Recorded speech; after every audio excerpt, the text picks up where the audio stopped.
Hi, everybody. Hold on. I do things backwards sometimes. Help me, Lord. Welcome to the Light Gate. We are coming to you live from the beautiful city of New Orleans in Louisiana at the United Public Radio Network at 107.7 FM and the UFO Paranormal Radio Network at 105.3 FM. We are on Roku, we are on YouTube, and we are on Facebook and many other types of platforms.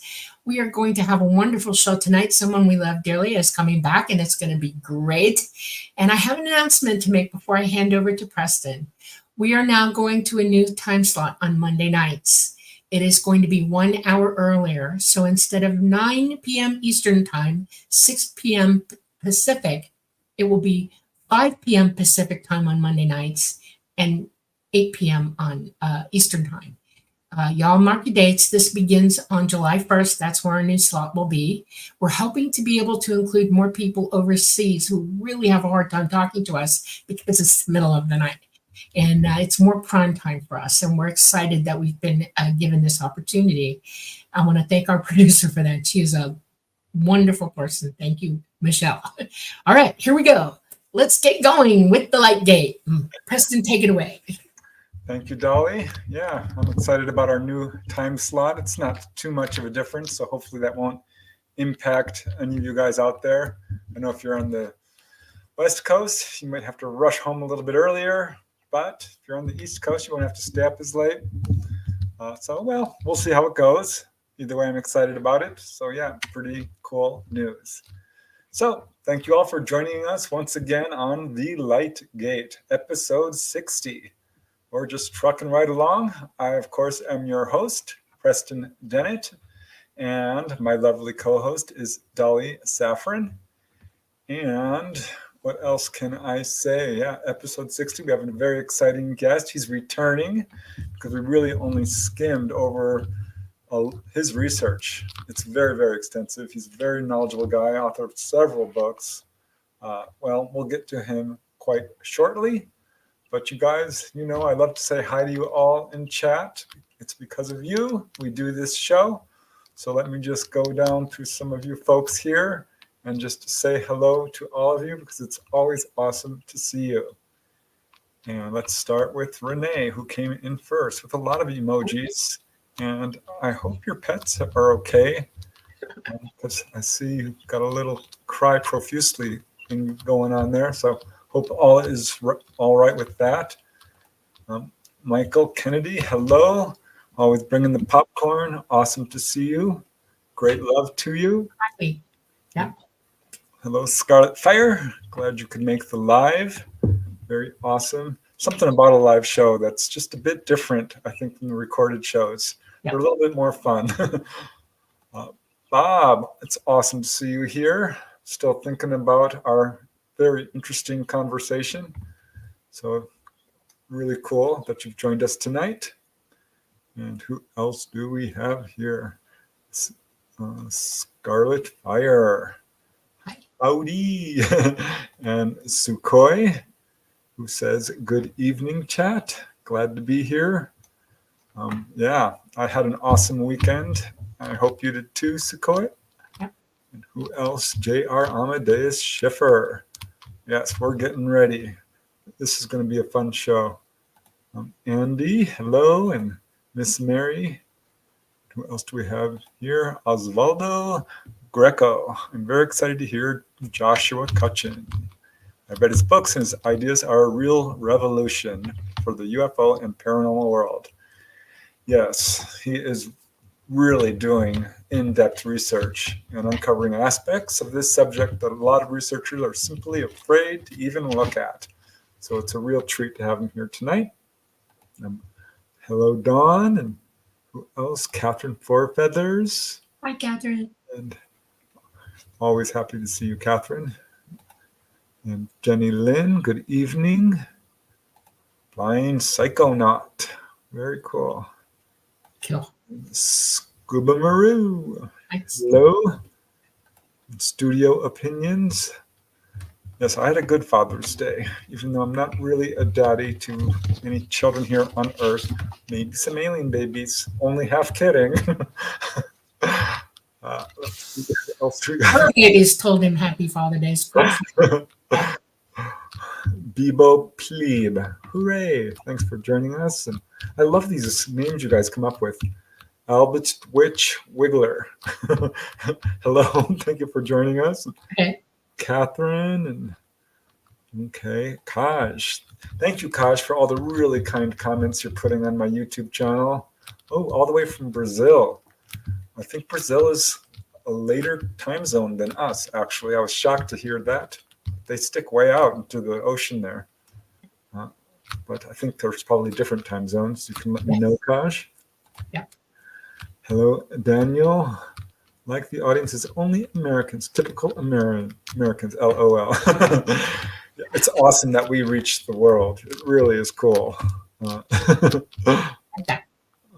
else we have here? Susan Lawrence. Anytime is a good time for like cake. Aw.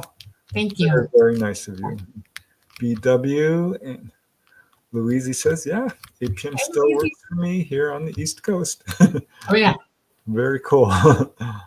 Okay, and there's Linda Catlett. And I promise I'm going to get through this pretty quick. We have tomorrow, kiddo, from Australia, because it's already there tomorrow, kiddo. Yep. For sure. And Josephine McKinnon. Ah, another Australian from down under. Very cool. My. I have friends there. One day I'm going to visit. There's something about Australia that really draws me. I interviewed a guy there not long ago who had a really interesting encounter. Full on board and everything. Star Orchid, thank you so much. Thank you. Your generous, Thank you. what is it called? Super sticker, super chat donation. Yeah. Thank you, thank you. Happy, joy. I love it. Thank you. It really helps a lot. So thank you so much. KM, aka Aunt Cat Sadik. Hello, and thank you for joining us. Oh, and here's lovely Susan Alloway. Awesome to see you here, Susan. Hope you're doing really well in your forested location. We live surrounded by forests. It's wonderful. I absolutely love it compared to LA. Gamma Galaxy. Yo, that's a lot of O's. That's a long way. Thank you for joining us. CT Guitar Guy. Oh, thank you for joining us. Yes, we're both doing quite well, all things considered, the planet that we live on. Yep. We have a normal person with us. Wow. It's not often you see a normal person. I'm kidding. Thank you for joining us. Oh, yeah. This does take a lot of work. So thank you for recognizing that. Dolly will tell you I work, 10 hours a day. 10 hours a day, sometimes longer. Okay, Renee, I'm glad to hear that you're okay. So that's awesome. Pedro Spinelli, also from Brazil. I don't think I. My goodness. That's another guy, right? Yes. Very Great. cool. Very cool. Look at that, Dahlia. All over the world. I love how this subject brings people together. Yep. Varso good. And namaste. Always count on you, namaste. Namaste. I mean, I'm beyond words at this point. So all I can say is thank you. You have my endless gratitude. And I'm just really honored and delighted to have you here and call you a friend. So thank you. Don Williams, we're rocking the free world for sure. Terry Denise Slayman from Alabama. Nice. Ooh. Close to Alabama. Yeah. I love that house show we watched that's from Alabama. I forget what it's called. Good Bones or something. That's not it, but something like that. Josephine McKinnon, you always have somewhere to visit at mine if you come. Who knows? Maybe one day our pathways will cross. Steinar Björk, all the best from Norway. Hey, do. I recognize the moniker. Thank you. Yeah, I've been covering some cases from Norway recently. Got another one from Honefoss, Norway, up in my next YouTube video to drop shortly. So that should be interesting for you, Steiner. Okay, Kevin Washington, how are you doing? Glad to see you. Ruth Kleiber. And hey, Ruth. Connet, if I haven't already. Hi, Janice. Oh. Albuquerque, New Mexico. Okay, I'm now about to get in official trouble for taking too long, so I'm going to rush through the last of these. Scott Nixon, hello. Hi. Yoga with Denise, Gamma Galaxy, and okay, I have Very to good. stop. Mountain Dan, East Tennessee. I better get going. Okay, let me introduce our guest tonight, who, as you know by now, is Joshua Cutchin. He is a previous guest on this show. He was very popular. We had a great conversation. We talked all about some of his research into ET foods and drinks, and Bigfoot and fairies and all kinds of other stuff. But he's got quite a few books. I'm just going to flash a few here real quick because these books definitely deserve to be better known. I really want to talk a lot about this one, Ecology of Souls, a new mythology of death and the paranormal. It's a multi-volume set. This is what we talked a lot about last week, A Trojan Feast, the food and drink offerings of aliens, fairies, and Sasquatch. Who would think that there's a link there between all of these? That's what's really cool about his research, because it makes it pretty darn undeniable. So yeah, this is a multi-volume set, Ecology of Souls. There's some really high strangeness going on in a lot of these encounters, so I'm super excited to talk about that. He's written about high strangeness in the Bigfoot phenomena, again, a multi-volume set. Here's volume 2, High Strangeness in the Bigfoot Phenomena. Volume 2, Evidence, Where the Footprints End. The Truth Begins. Thieves in the Night, A Brief History of Supernatural Child Abductions. Yikes. That cover is frightening, Joshua. But it certainly is eye-grabbing. A Brimstone Deceit. Them Old Ways Never Died. This is a novel. Very cool. That looks good. Fairy Films. That looks like a fun book to write. And yeah, there's just the banner. So let me get to the actual bio. For those of you who don't know Joshua, you should. He's a sought-after researcher, author, and presenter, and has appeared on a wide variety of paranormal programs discussing his work. He's been on Coast to Coast, of course.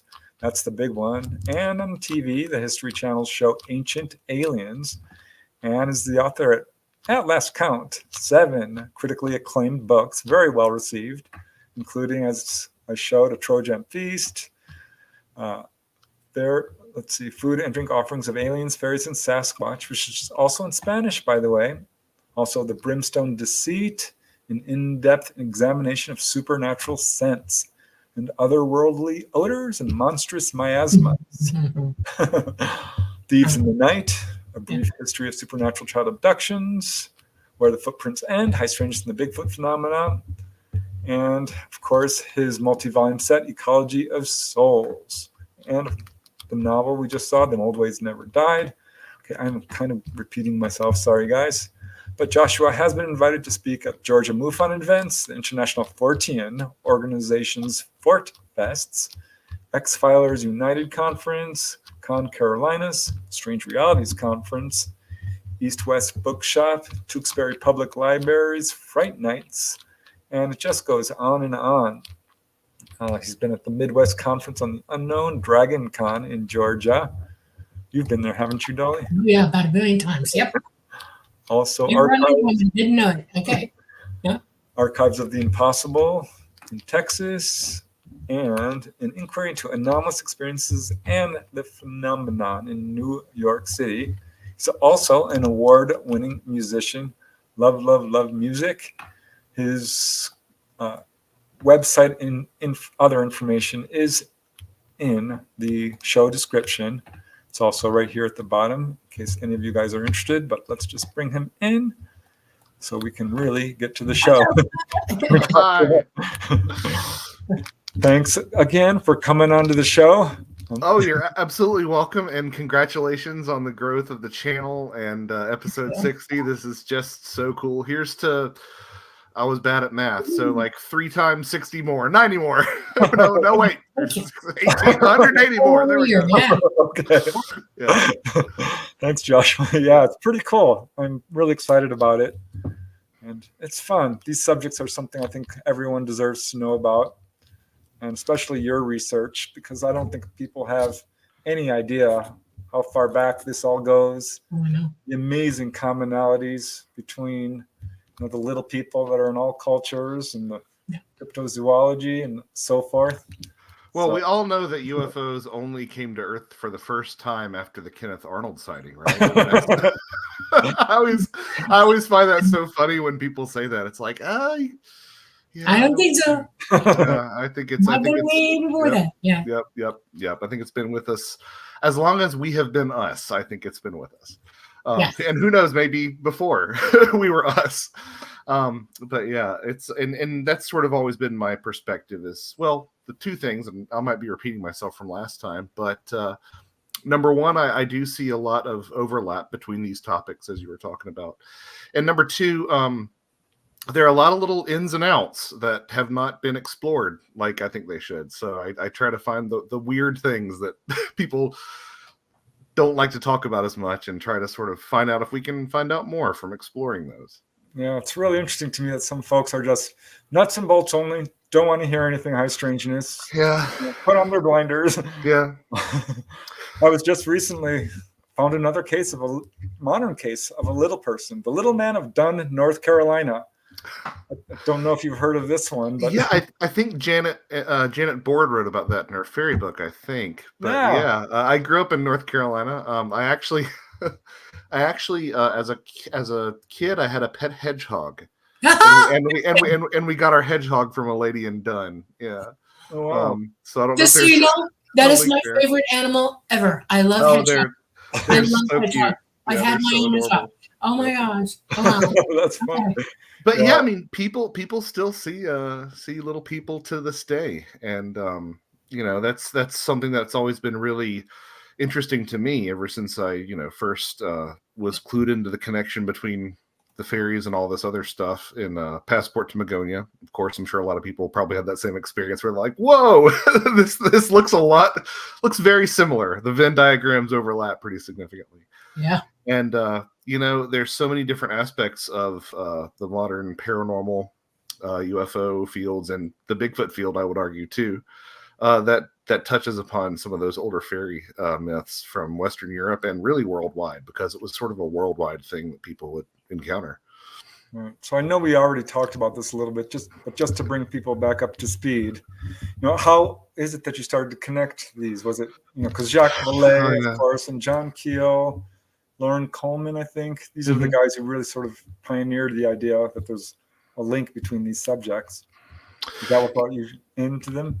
To a degree. I mean, I suppose that what something like Vallée or Keel sort of showed to me was that you could do that. Like, you could mix up your peanut butter with your chocolate, so to speak. And that you might learn something from it, and like anybody at least who hasn't had very many experiences myself, there are going to be a lot of dead ends, and there are going to be a lot of things that you look into that don't necessarily bear themselves out, but you can never tell. Sometimes you do find a nugget of gold amongst all the mud. So yeah, I suppose it was sort of that sort of perspective. I mean, the real light bulb moment for me was with A Trojan Feast, which was my first book, where I had heard for ages, I'd heard that, that prohibition, that you shouldn't take food from the fairies. Later, now almost 10 years later, I realized that it's a worldwide prohibition against accepting food in the other world. You'll hear that in some indigenous stories about the afterlife. You shouldn't take food if you have an NDE, or you'll be stuck there forever. And I remembered hearing about an indigenous tribe that had the exact same rule for their Bigfoot. And I was like, that's really specific. and so from there on out, it was like, let's go interdisciplinary all the way, comparing all these different things, because I'm really not just interested in one thing or the other thing. I'm interested in all these subjects and always have been. And I think that sometimes these artificial barriers that we erect between these different subjects has not always served our knowledge, hasn't always served our progress very well in understanding more about it. Yeah, well, that's what I love about your research. You're not cherry picking and shoe fitting. You're presenting the evidence first It is. and Yes. leaving it open to interpretation. Well, that's usually the plan. What else I like to do is if there's one point that I'm proving on based off of one case, I usually try to mention that, like, this shows up this one time. But for the most part, if I'm trying to like prove a point that this is a recurring theme, I'll like throw 5 cases at you and be like, okay, I don't know if every one of these is true. You know, I don't know if I'm misreading one or two of these, but like you can tell that there's like a constellation of things happening here that seem to repeat themselves. And that's sort of been the way that I've tried to approach things. Consensus works, you know. I think there's one Yeah. baseline that we can all agree upon, regardless of origin or what these things are, Mhm. is that they do exist. That there Yes. are Bigfoot, there are Yes. fairy folk and little people, and what people perceive as ETs, certainly. And you know my leanings towards the ET. Oh yeah, oh yeah. We hashed that out a little bit last time.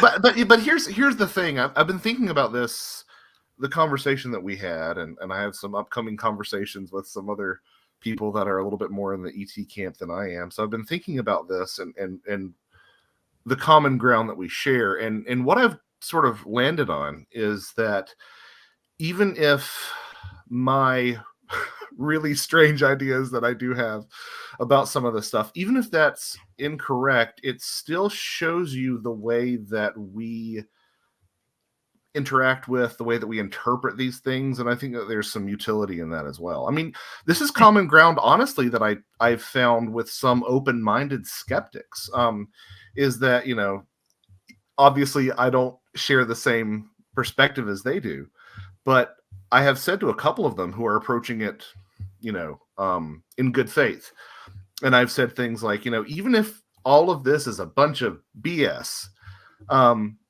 we're still learning something about ourselves, you know. And they're like, okay, yeah, I'll meet you with that. And of course, then as soon as I hang up the phone or I turn away, I'm like, but it's not all it's true, but you know. But the thing is, I think that a lot of us share more common ground.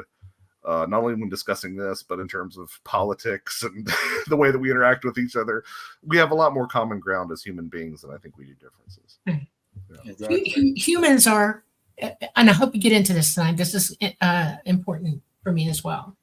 Consciousness, soul, who we are, where we come from. That's been the very first thing that a lot of humanity has been working on for centuries, you know, and understanding that. And it's interesting when you conceptualize the universe. Okay, we're on this planet. We're in a solar system with many planets, and we have a central sun. And we are on the outside arm of a galaxy that's spiraling, that is millions of light years across, and it's spiraling also. And then we now see out that there are millions and billions and trillions of other galaxies out there spiraling around and making their movements. And you can look at it like this. Every time we take a leap up on the ladder of knowledge, okay, your perspective changes, your knowledge gathering changes. What comes to you because you see it, hear it, feel it, experience it, changes. And it adds in to that your own consensus of understanding, okay? And we have come a long way in this world as of the last 100 years. We've made leaps and huge bounds. And yes, we see people firmly planted in the ground, not wanting to move, and stuck, literally stuck in that rung that they're in, and then others just going wild about it. And everybody is still trying to make sense out of all of it. And it's quite the thing. And I am enjoying the fact that we're talking about it. I'm enjoying the fact that we can sit here with one another and give the information that we have from our experience and from what we've gleaned knowledge, you know, and made cognitive answers for ourselves, and give them to others so that it might help them lift up. And it's really important. It's really, really important because the view is incredible, you know, of this. And we just need to, you know, be ready to go into it. I could not have said it better myself. I mean, you know, people are comfortable in their comfort zones, right? But the only time you ever grow is when you step out of it. Yeah, right. It's exactly. ever with anything, like, you know. Yeah. It's not just the infinite universe. There's other dimensions. Exactly. Right. A big role in all of this, and that's what I kind of want to get into, because this book, which I think is one of your later nonfiction contributions, Ecology of Souls, exploring a new mythology of death and the paranormal. Because we didn't really get to touch much on that in the previous show. So what can you tell us a little bit about what that's about and what drew you to it? And let's dive in. Okay, so I'll meet you guys back at 10:50, and we'll wrap up with the last couple of questions. So over the years, I can't remember the first time I heard it, but from the moment I did, it's stuck in my head, which is that Anne Strieber quote. This has something to do with what we call death, what she had noted after collecting all the correspondence to Whitley after communion. So that had always been in the back of my head.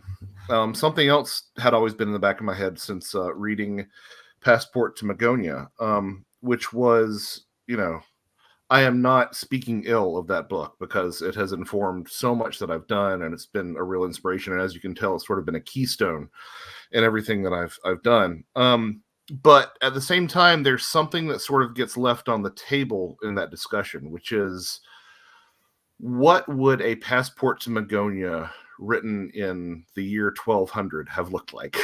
And what I mean by that is a lot of Passport to Magonia, if you really wanted to present a low resolution version of it and summarize it really quickly, you'd say, hey, a lot of this UFO stuff has similarities to the fairy stuff. That's Passport to Magonia in a nutshell, even though it's about spirits too. But if you wrote if a 13th century version of Dr. Vallée had written Passport to Magonia, it might very well have been, hey, this fairy stuff looks a lot like the way we used to talk about the dead.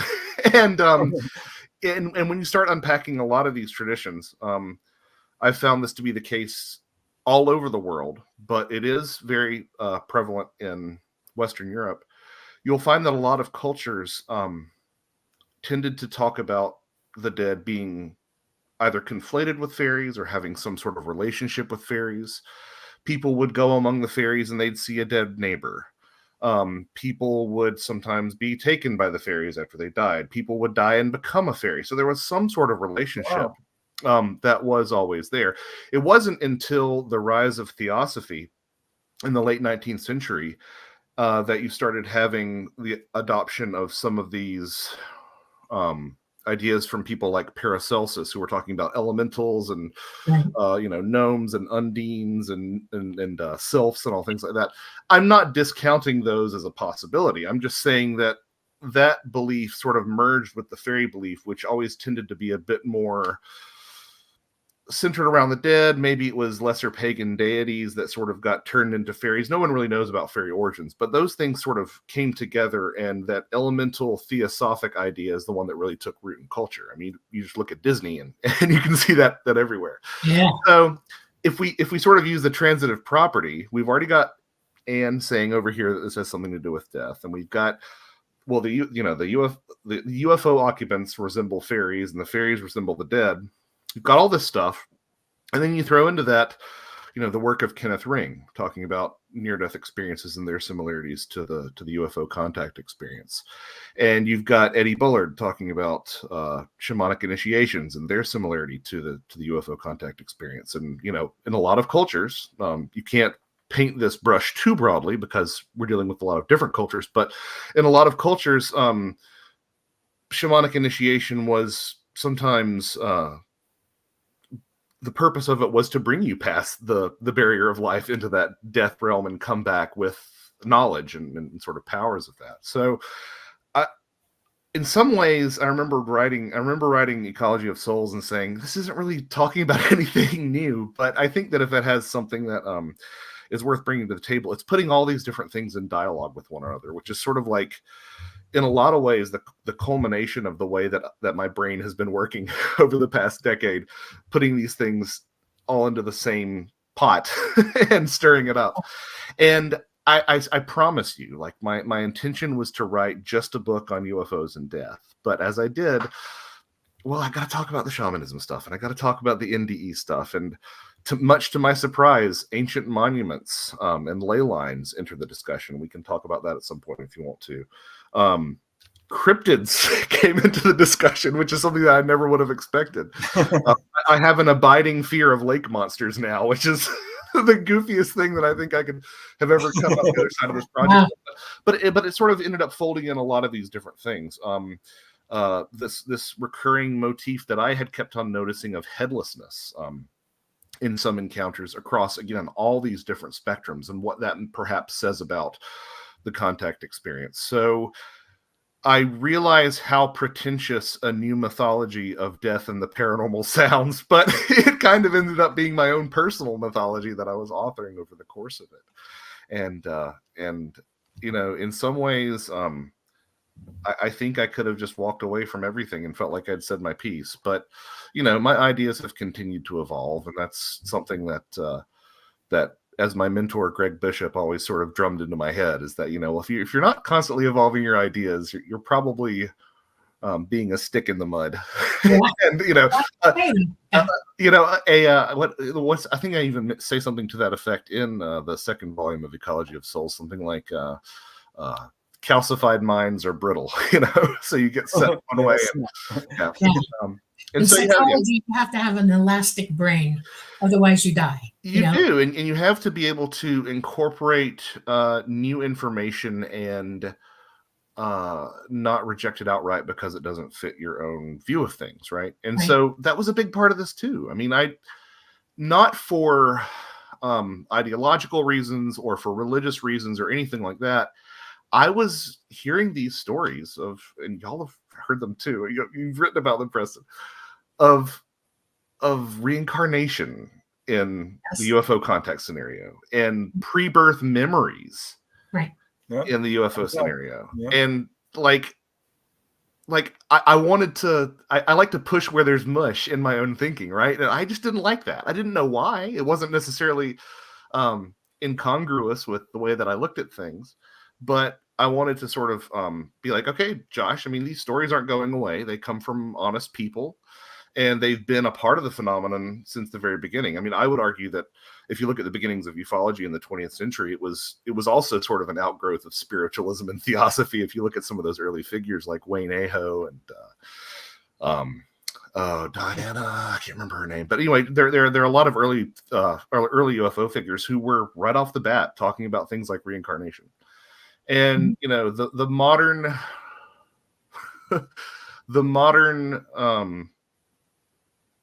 modern disclosure obsessed ufologist has no time for that, and that was a trap that I did not want to fall into either. But at the same time, those stories made me uncomfortable. So I wanted to interrogate that and see if that could fit into this as well. And I think clearly it does. I mean, I think clearly it does. It does. You're exactly right. Yes. We have to embrace all of it, or else you're not going to solve any You're not going to see the whole picture. No forest for the trees occurs when you do that. Yes. If you exclude everything and not willing to include everything so you can see the total picture, you're walking around in a circle with blinders on. You can't see. It's important to look. I remember when Anne Strieber put out that quote, and Whitley Strieber started talking about some cases where people had seen deceased loved ones on UFOs, and I'm like, what? I don't have any cases. And I started scouring the literature, and there weren't a whole lot. And I took a search to find some. And then I finally got my first case. Don Anderson, who was very religious, Mormon, ended up leaving that after he had his encounter, which he likened to a near-death experience because all these memories came back. But he ended up seeing his deceased father, who he never knew. And all his genetics comes from his father. He's got fascinating. On board a UFO. That was my first personal case. Yeah. Okay, this is going on the back burner. I wrote about it. I did not edit. I don't edit people's accounts. Good for you. Yeah. Well, it's the sort of thing where it would be disingenuous to come in and say that it happens often, right? It doesn't happen often, I don't think. Yes, it does. I'm going to posit something. Okay. Well, what I was definitely going to say was that it definitely happens often enough. But I'm more than open to being corrected on this point. Posit something to you. First of all, people seem to believe that ET have nothing to do with us, really. That they're separate, and they are not. They are us. We are them. We're all one. They have the same genetics. We all have DNA. Everything throughout the entire universe has DNA. If you're alive, you have DNA. It just rolls out differently all over the place. But there is a commonality within the universe, and that is we are our own little stencil of what exists. Okay, we're a template of it. And one of the things that we have in common with ET is that they live and die like we do. They don't exist forever. There'd be billions of them. They'd be running us down if that were true. Okay, we experience population as well. So that's the thing. So if they're alive like we are, then and we believe that we have soul, and that when we pass from this body and go somewhere else, that they do too. And people don't think about that. They also don't think about the fact that one of the interests of ET in us is that exact fact, because we're that related to them. And they're trying to teach us what consciousness is by using our abilities, learning to tap into that, tapping into the fact that we are conscious and understand what that really means. So yes, it's absolutely imperative that that's one of the contingencies that you have to grapple with when you're thinking about this subject. Absolutely. If we have ghosts, they have ghosts. Can our ghosts go where their ghosts go? Oh, yes, they can. Yep. Can they OBE to our ghosts and get them to come and visit you? Oh, yes, they can. Just like we can do the same for them. It's all connected. It's all interrelated to one another. And you might not have a lot because people, until this time, really honestly, were shrouding it like Nostradamus had the quatrains from their own perspective, from their own religious beliefs. And they were trying to explain what was going on with them from that. So are some UFOs haunted by ET ghosts? Is that what you're telling me? I'm not saying, I think they're a little bit more involved with that. I mean,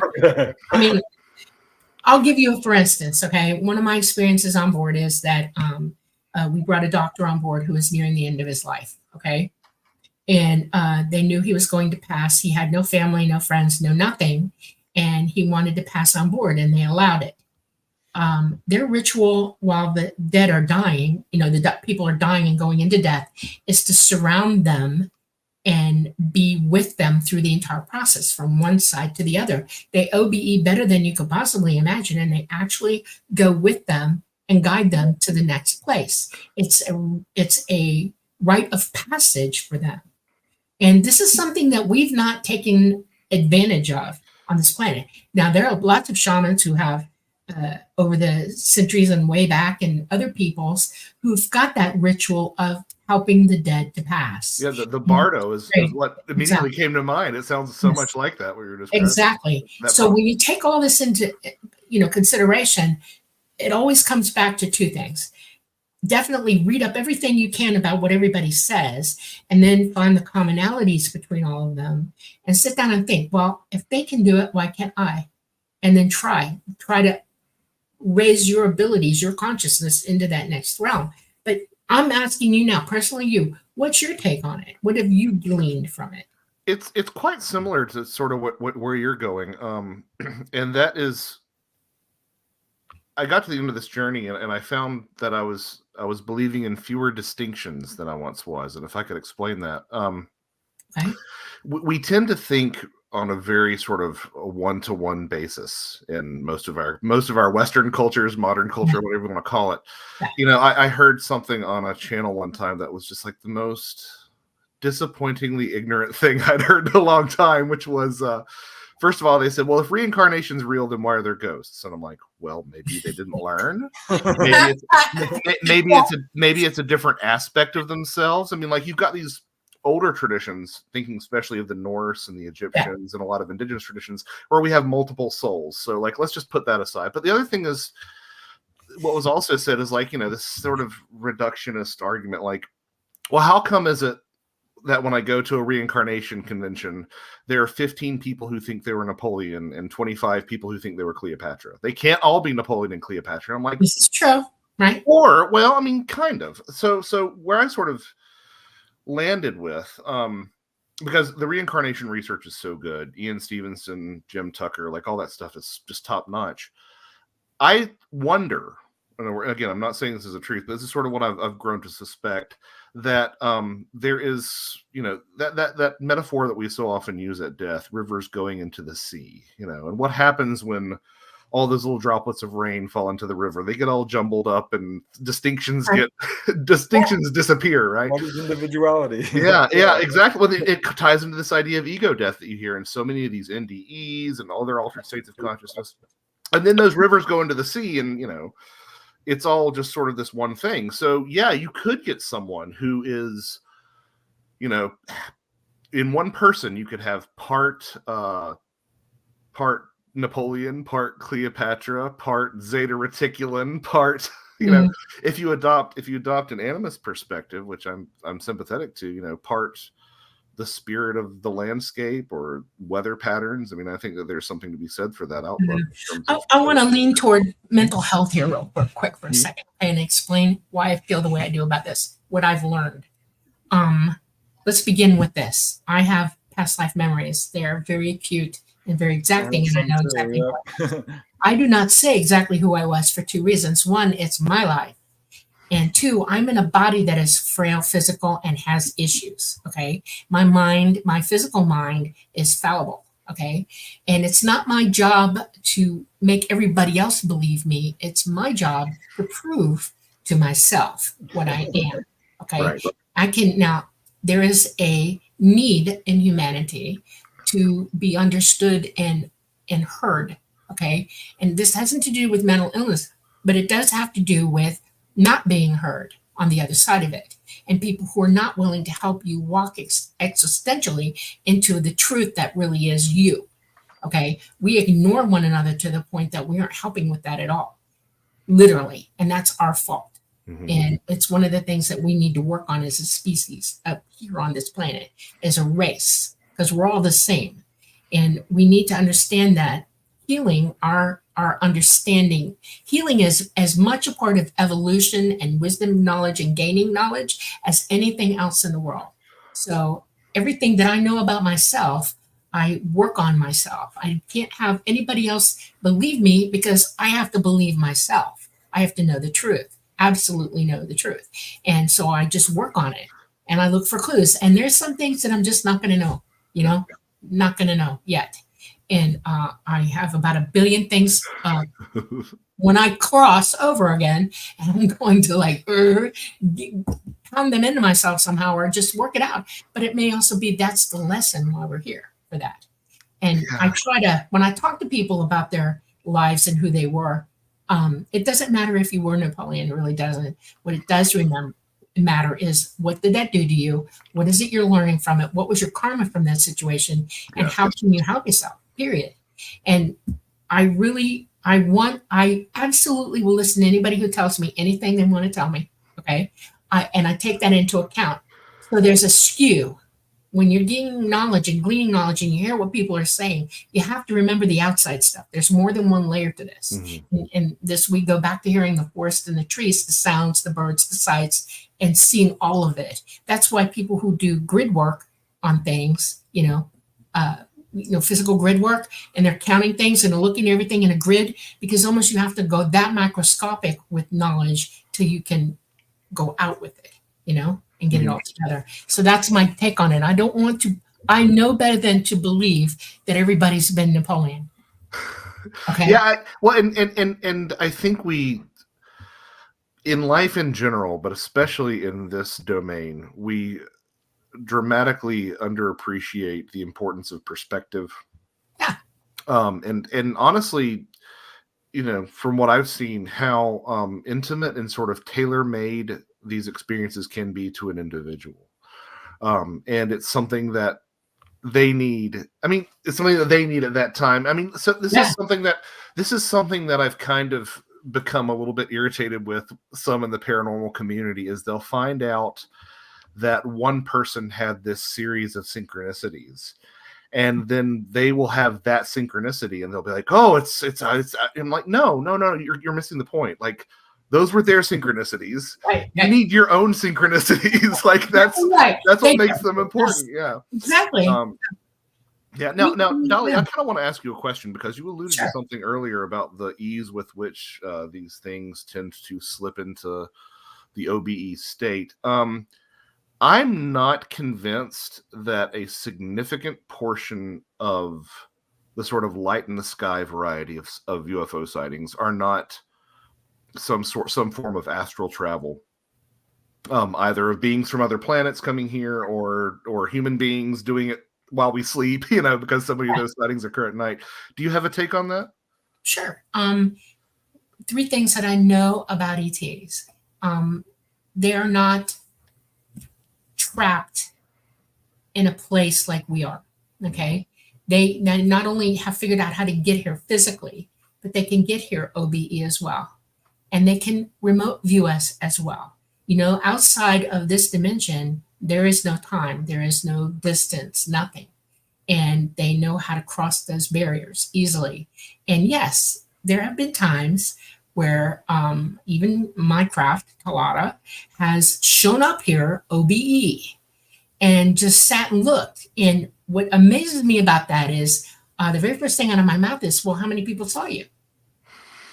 Okay, I want to know that right off the bat. And my answer was, well, it just depends on who could see me. And I was like, well, great. What does that entail? And he said, well, you can already do that. If I showed up OBE, you would know I was OBE. You'd see me. I'm like, okay. He said, you're awake. He said, but not everybody on this planet is. They're trying to get there. Now, some people will see it because they have spurts of it. Your ability isn't dormant in your head.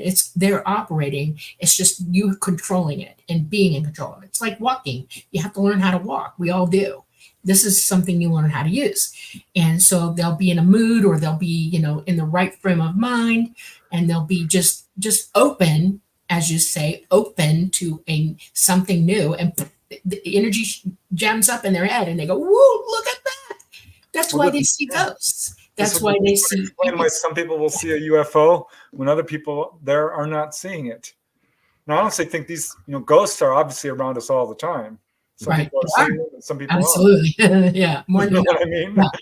Yeah. So, Not everybody wants to cross over. Some people are down here. They just hang out. Yeah. Joshua, you wrote this book, Ecology of Souls, and you obviously had to put out another volume because this is a big subject. So the idea was to write this quaint little UFO book, and it was like, it became very apparent that I had one of 2 options. I could either do the UFO book and have these constant asides where I described older concepts like polypsychism and something that doesn't get discussed very often, this conceptualization of the soul as like a tiny being. It's something you see in a lot of ancient civilizations. I could either have these constant asides as I'm talking about the UFO thing, or I could just write about all that first so that people would be prepared to go into the UFO material and you could make easier references. So that was a big part of it too. It was always going to be one book. It's just split in half because you put those two guys together, and then you add the third book, which is just the references together, and it would be like that. And I'm not entirely sure that Amazon's book binding capabilities are up to the task just yet. so it was a very pragmatic decision. Yeah, that's not bad though. So what is, in a nutshell, the theme of these series? That well, again, this is in my opinion, I do think that you start to see everything through a single lens if you look at it long enough through that lens. But I found in my experience that so much of the paranormal topic writ large does touch upon these themes of death in ways that really surprise me. A good example of that, I alluded to it earlier, but a good example of that is the whole lake monster thing. To really understand lake monsters, you have to sort of understand that the conceptualization of them was synonymous with the dragon, which was kind of synonymous with these great evil ideas that you see in various cultures, Satan or the certain serpents that devour the sun, those sort of ideas.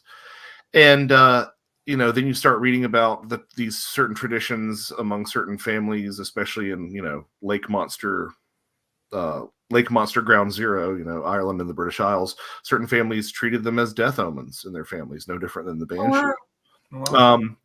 And then you start looking into some of the symbolism behind lake monsters. And here's a really fascinating idea, which has some bearing on the UFO discussion as well. So we can kind of put a pin in that and come back to it if you want to. But our first coffins as a species, and granted, you have a bunch of different traditions, but like the evolution of the coffin begins with the canoe. It begins with the dugout canoe. And to this day, you can find some really ancient Chinese coffins that are actually repurposed canoes. So the coffin kind of becomes, the canoe, the boat kind of becomes a death symbol in and of itself. And Right. everybody knows this on an instinctual level because of all this imagery that we see with psychopomps and with the idea of the boat. I mean, think about the end of the Lord of the Rings, right? Everybody gets on the boat and goes into the West, right? The land of the setting sun. So the boat is a psychopomp symbol. It's a death symbol. And what do so many of these lake monster descriptions sound like? It sounds like an overturned boat. There are plenty of descriptions. Well, people will say, "I thought it was an upside down boat," but even when that's not the case, sometimes there are indigenous Native American traditions where some lake monsters were said to be able to shapeshift into logs, and of course, I've sort of showed how logs and boats and coffins are kind of all the same imagery. Jung would definitely say that. He referred to the tree of death, the Totenbaum. I've heard that, Yeah, but not Tannenbaum, but Totembaum. Totembaum, yes. Totembaum, yeah. So you've got that as well. Even skeptics sort of fall into this because a lot of times they'll blame lake monsters on log sightings. So you've got all this sort of symbolism, and in some ways, part of the reason I walked away from the project scared of lake monsters is because the boat is a symbol of successful transition. Right. But what's an overturned boat? That's kind of a little bit ominous. A failed day. Yeah. One of the things that sort of blew my mind was, in Egypt, there's the afterlife trials of weighing the heart against a feather. And if your heart was considered too heavy, it would be tossed to Ammit. And Ammit was a crocodile, lion, hippopotamus hybrid, the three animals that were most frightening to the Egyptians. And those descriptions pop up in a lot of lake monster reports too. Crocodiles and the manes of water horses. Like the people will describe these water horses with long flowing manes, and it's like, well, it's kind of like a lion's mane. And then obviously that overturned boat shape kind of sounds like a hippopotamus. And you've got these dark traditions of comparing the serpent to the dragon that eats the world. And then you've got Ammit, that's the soul devourer, the overturned boat, the unsuccessful journey to the afterlife. But then, I mean, this has always boggled my mind. One of the people who set up shop on the shores of Loch Ness was Aleister Crowley. He lived in Boleskine House. Oh, and one of the entities that Crowley worked with closely was Corazon, which was syncretized and synonymous with Apep, who was also quite closely related to Ammit. So, and you find these little bits and bobs throughout other like lake monster books, like the Ted Holiday stuff. Daniel Ormond, I think, was another one. He was on a lake monster expedition in one of the fjords in Scandinavia, and he says that he was in a canoe with his guide, and this big hump appears in the water and starts coming towards them, and he's freaking out. And his guide says, "No, don't worry about that. They don't harm you physically. They just harm your soul."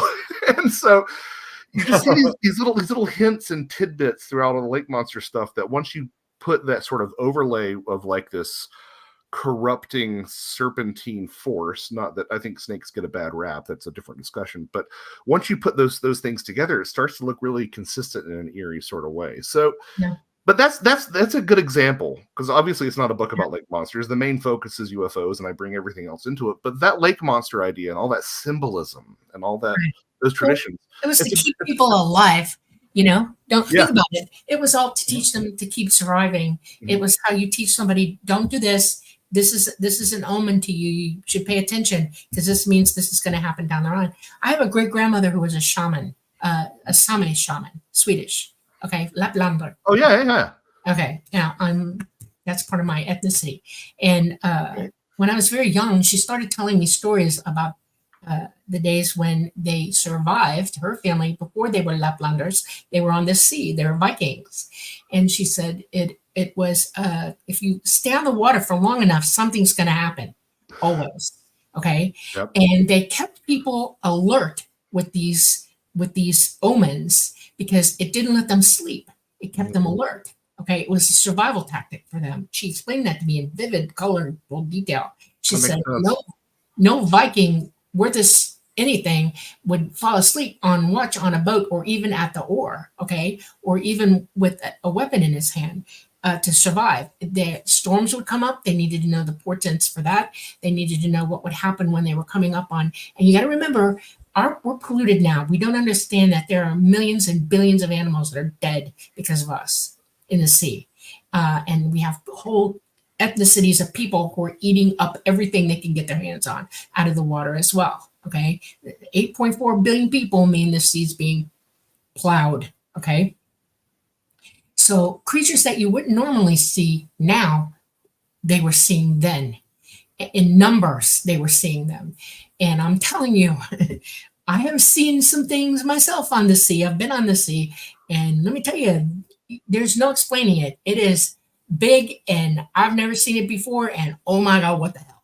Okay? Terrifying. Yeah. Right. And you can't catch it and go, what is this? So you're living with this in your mind, in your heart, that I just saw this beast and you can amplify it. Oh my God, you can amplify it. I've had to stop myself billions of times, billions of saying more than what I saw because I could describe it now and I refuse because I'll just tell you three things. It was big, it was long, and it was fierce. Okay. And it scared the bejeebies out of me because I thought if it could get over the rail, we're done. Okay. And that's all I can think. Survive. Okay. And we did. And I lived to see another day. And think about how these people bringing all these stories and all these ethnic ways to survive and working at it. And the commonalities between them all add up to three things. One, there's stuff in nature that is big, bigger than we know. Okay. There's a reason that we have to stay alert to survive. Okay. And then the other one is, how do you tell these stories to people without them taking it to heed, to their heart? And that means they're going to amplify it, blow it up, and make unbelievable tales about it just to impress you enough to be aware. Okay. And this is following us all the way through to now. And we don't sit down and think about that. What were they thinking? What is their perspective? We're just looking at it from ours, and we have to crawl into their heads, sleep in their knapsacks, and literally live like they did, somehow work that out to understand what those stories actually really meant. That's what I'm saying. People forget there's a past out there. Exactly. Okay, you guys, we need to take a quick station ID break. Okay. I want to let you all know you're watching The Lightgate. I'm your host, Preston Dennett. My lovely co-host is Dolly Saffron. Our guest tonight is Joshua Cutchin, author of many books, such as The Trojan Feast, which I have here, Ecology of Souls, which we're talking a little bit about right now. Let me pull that up. Here's the beautiful cover. I like that cover. And we've been covering all kinds of topics, everything from fairy folk to lake monsters to Bigfoot and OBEs, and I mean, you name it. I've got some questions I want to ask on fairy folk before we leave that completely behind. Okay. But wait 1 second. I do want to tell everyone that we are broadcasting live on the United Public Radio Network and the UFO Paranormal Radio Network. The station's 105.3 FM and 107.7 FM from the beautiful city of New Orleans. So thank you all for joining us. Also on Roku, YouTube, of course, and Facebook. So yeah, let's keep going because there's still a lot we haven't covered. But I want to just backtrack a little bit because sorry about my lake monster tangent. I guess part of what I was trying to illustrate was that that's the sort of thing that once you go down that road, you start pulling in all these different things. Just sort of. I love about these conversations. They carry. But you said a few things, and I'm like, I need to ask this because I've done a whole lot of research into UFO healing cases, people being brought on board and healed, and I haven't done any research into fairy folk healings. I wondered, have you ever run across people being healed as a result of a fairy or fae encounter? Oh, there are a couple of private groups on Facebook that I'm a part of that you would find hundreds of stories from. Wow. But if we're looking strictly at the historical record, I mean, that is very much the same thing. I would say that, in the Western European tradition, you've got a lot of stories of, for lack of a better term, judgment-free term, witches who would learn their powers from the fairy folk. Sometimes would obtain special what's the word, poultices and powders and things from the fae folk to be used in healing. And in the New World, there are a couple of different traditions that sort of speak to the learning the art of healing from the little people. There is a tradition and there are so many different tribes that use ayahuasca. So forgive me if I don't remember the exact group of people, but there is one tradition amongst one of the ayahuasca using tribes that says that their ayahuasqueros learn from doctoritos, little doctors, who teach them those arts of healing. Down here in the Southeast, actually very close to where I grew up, was the Catawba Indian people, and they at one point would sometimes have members of their own tribe interact with who they call the Yehasuri, the wild Indians. But you read about it and it's like missing time and the sound of babies crying in the woods, and it's like, okay, this is a fairy analog, right? And there's a great paper, I can't recall exactly who wrote it off the top of my head, but there's a great paper that was done that sort of looked into some of these traditions in this sort of western central part of North Carolina. And they discussed how in one instance there was a young man, I believe, who was taken from the tribe by the Yehasuri, and all of the blood was taken out of his arm, which to me sounds quite similar to the what we've come to expect from some UFO encounters, at least of the David Jacobs variety and all that. But the blood taken from his arm, and he learned replaced, and he learned the arts of healing from one of the wild Indians, according to this Catawba informant. So there's plenty of stories of that. And looking forward to my original reference to some of these private groups, I mean, there are people who still practice interactions with fairies to this day.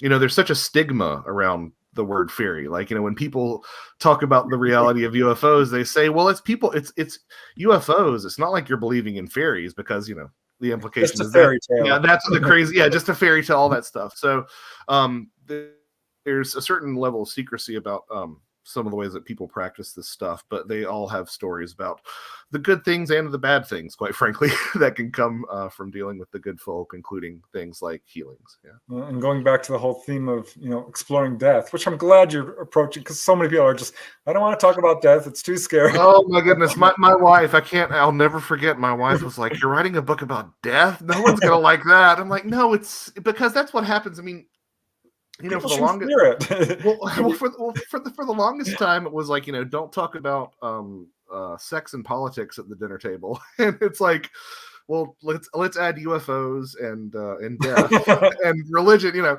and so it's kind of all those things, right? And that's what I think is sort of kind of beautiful about it, is that it is so many of those things. That is part of life, isn't it? Yeah, it really is. And we've done ourselves such a disservice by not paying attention. Yeah, being intimate with it and being in the room with people as they pass and having that sort of one-on-one experience. We just sort of ignore it until the last possible minute. And it didn't used to be that way anywhere, quite frankly. Like, if you go back far enough in time, there are all sorts of traditions for dealing with this and preparing yourself. Yeah. And quite frankly, knowing what to expect. I mean, in the modern world, we sort of treat it as an automatic process. And, some of that's because of Christianity that doesn't really go into that sort of transitional mode. But you've got these psychopomp figures in a lot of different cultures. And they would guide you, and you would be told different things to look out for as you made the transition, paths to take and paths that you shouldn't take as you make that transition. And we just sort of ignore it nowadays. Yeah. Well, I love the books on near-death experiences. I've learned a lot from them. And they also have their healing aspect too. Lots of people have a near-death experience. I mean, we have a family friend who was diagnosed with terminal cancer. She was not expected to survive, had a near-death experience because she was so bad off, came back and rallied, recovered. Mm-hmm. Her cancer was gone, and they could not explain it. She became a miracle patient. the NDE literature, I think, is one of the strongest bodies of evidence out of a lot of these different topics. I mean, again, I'm on Team UFO, so I'm not saying that about the UFO, but like when somebody tells me that they don't believe in UFOs, I'm like, yeah, okay, whatever. But when somebody says they don't believe in, quite frankly, psi phenomena or NDEs, I'm like, now wait a minute. There's been a lot of good research, a lot of stuff, and that I think at this point, you know, I'm almost comfortable with saying that people are consciousness deniers, you know, if they don't believe in that stuff. Exactly. Ecology of Souls, dive into like people who have near-death experiences and CETs. Absolutely. And you know, I saw an interesting. I would love to get your take on this, Preston, because I saw someone complaining about that sort of Kenneth Ring line of research, and they said, well, if the NDE and the UFO contact experience have so many similarities, why don't people see grays more often during NDEs? And I'm like, well, hold on. Number one, they do. Like, that's a thing.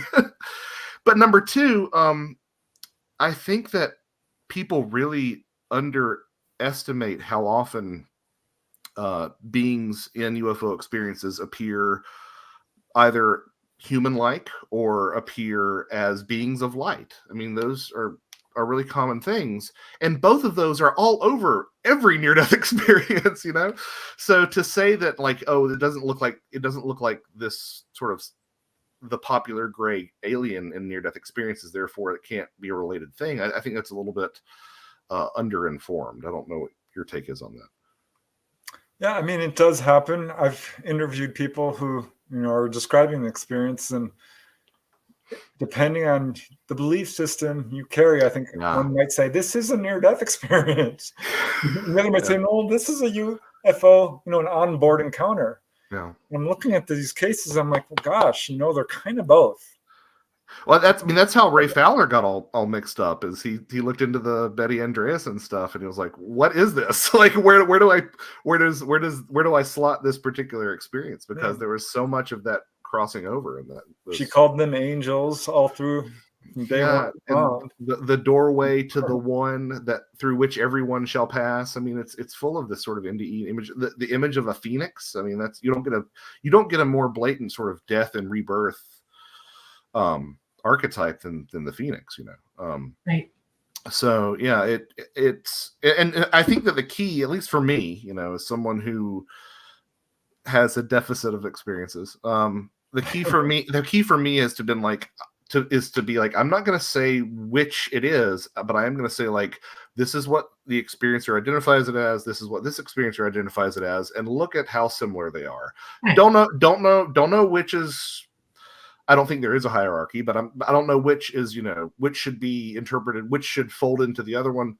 But I'm just saying that, look, these things do look like they have overlap, and that's sort of one of the things I try to do. I do have a few cases where people essentially died. I mean, this is what the ETs told them, that you actually died in this car accident. Well, I mean, there's been some speculation that's what the whole Travis Walton thing was, right? Like, you know, a big resuscitation attempt. Right. So, you know, perhaps, you know, but the only problem with that is that, and I say this as someone who started having the suspicion myself and had to pull myself back from the brink.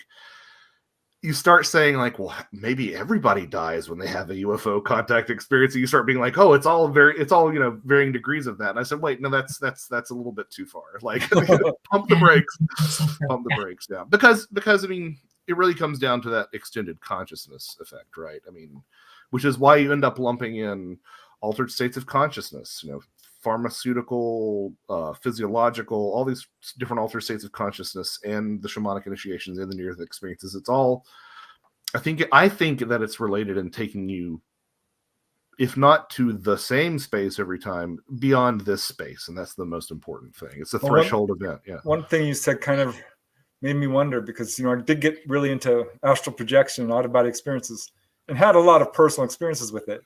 But when I started doing it, Joshua, I would pop out and I would create feasts of food.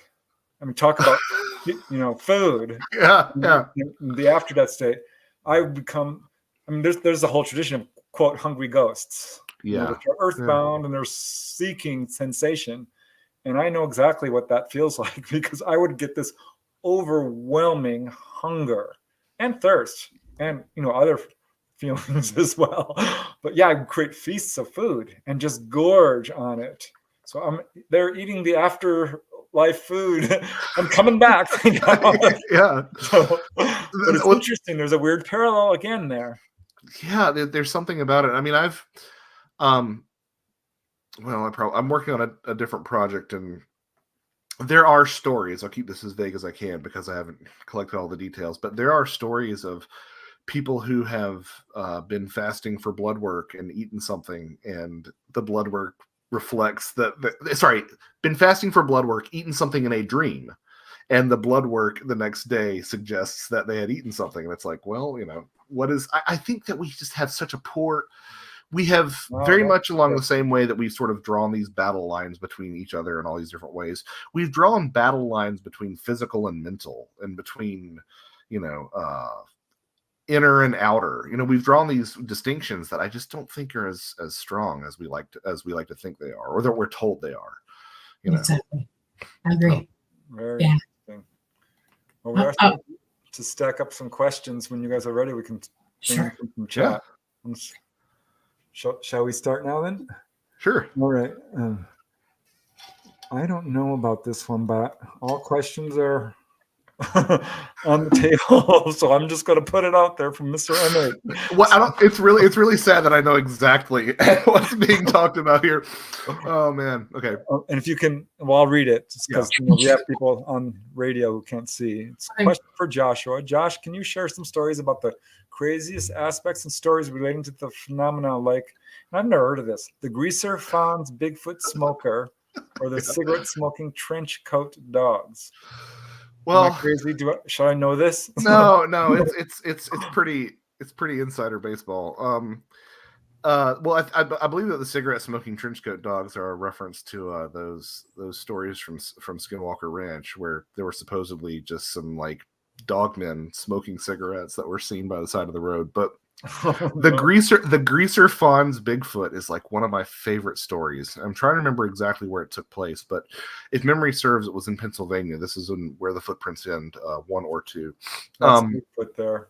Yeah. And it's like Pennsylvania is weird. It's got a lot of weird stuff going on.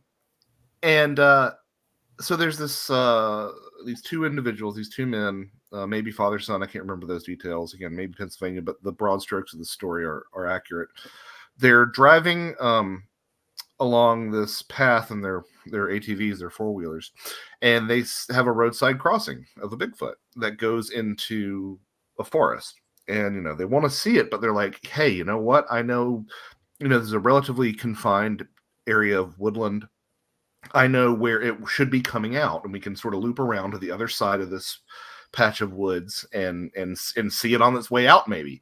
So they hit the gas and they go all the way around, and when they get to the other side, there isn't a Bigfoot, but there's this guy who is dressed like a 50s greaser, black jacket and everything, smoking a cigarette. If memory serves, the cigarette didn't smoke, but it was lighting up, just some little odd detail like that. But a greaser there, and they're talking like, hey, did you happen to see anything? He's like, no, I live around here somewhere, and I didn't see anything. And they can't help but notice that this guy is also wearing, in addition to his black leather jacket and all this stuff, he's wearing these white shoes, and the entire area that they've been driving has been these muddy dirt roads. And they're like, how did you get here? And one of them turns to say something to the other one. They both take their eyes off the guy, and they turn back, and he's gone. Now, was that Bigfoot shape shifting into the fawns? I don't know, but and again, correlation doesn't imply causation or anything like that, but it's odd that they saw a Bigfoot and then they ran into that guy. And I think it would be even stranger if they saw Bigfoot and then ran into that guy, and those two things weren't related in any sort of way, because any one of those events would be odd, but to have them juxtaposed together in the same encounter is especially strange. It's the weird intersection of phenomenon that we sometimes see. That is top shelf vintage high strangeness. Like that is like 20-year-old aged Wisconsin cheddar. That's what that is. Yeah, top shelf. Reminds me of that Twilight Zone episode where the thugs came and they were actually ETs and they're wearing leather jackets. And I've got a few cases like that. One lady, she was basically seduced by a guy who ended up being ET, but she described him that way. Yeah. So it makes me wonder. I mean, if you were to, something about that feels quintessentially American, right? So if you were to present an alien intelligence with like, look like an American, like that might be something that they would pick. Is that sort of, yeah. I'm a nurse, and the very first thing I start thinking when I hear stories like this coming out of people's mouths is, I'm going to not focus on the story. I want to focus on you for 10 minutes. Who are you? Where are you from? What's your ethnic? What's your educational level? Do you work? Where do you work? What do you have going on? And a lot of times, because of our culture now and the generations of it that we have going on, there's too many drugs floating around, and there are too many people who are high as kites, worse than. Yeah. And they see things and because they're out of their minds, and you have to almost try to vet them personally before you even try to understand what the heck they just told you, Yeah. To understand where is this coming from, and we need to do more of that, because we have too many people now who are drugged, high, mostly delusional in their thinking because of our society and the things we have going on. It's beyond just drugs too. I think this speaks to the basis of a lot of your research. It's our belief system. It's the culture you come from. We perceive through our belief system. Right. And, this is the whole Jacques Vallée kind of theory, that this is a phenomenon that is playing towards our cultural beliefs. Yeah. But I wonder, if it's the belief system that is more kind of clouding our actual view of what's really there. Really there. That's why we need to be more detective. We need to be more interested in where the stories are coming from, who they're coming from, and work them out individually as quickly as possible, like right in the moment when it happens. We're not set up for that right now. We don't have people, MUFON works, but they come out days later. I used to think they have an emergency team. That means be there right now, catch up with this person. And, it's important to gather information. You can't just believe anything on the top of it. You must research it. And right.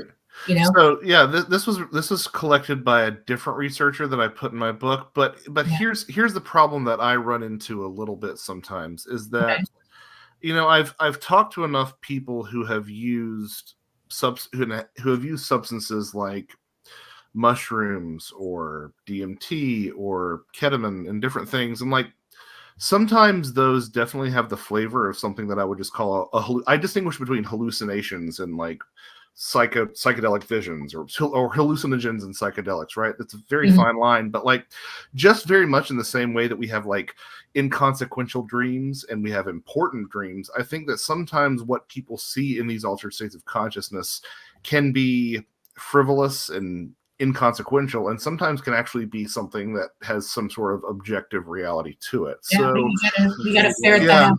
Yeah, trying to draw that line is difficult. I mean, I read a story the other day about a guy who was found naked running down the streets of a town in Florida, yelling that he was Thor and trying to like with a hammer. Obviously, Florida. obviously, I'm going to pass judgment and say that he was not Thor, but some of this other stuff, it does kind of get a little bit murky.